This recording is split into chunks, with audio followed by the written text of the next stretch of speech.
রমজান মানে ভিন্ন মাস, রমজান মানে আলাদা মাস, রমজান মানে আখিরাতের মাস, রমজান মাসে প্রস্তুতির মাস, রমজান মানে মেহনতের মাস, রমজান মানে আল্লাহর মাঝে নিজেকে হারিয়ে ফেলার মাস।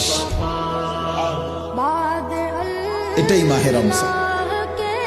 আর যারা ইমানদার ভাইয়া, যাদের কবর আখিরাত মনে আছে, যারা পরকালকে বিশ্বাস করে, দিবানিশি জাহান্নামের ভয়ে যারা কাঁদে, যারা জান্নাতের আশা করে, খোদার কসম তাদের কাছে রমজান সর্বশ্রেষ্ঠ মাস।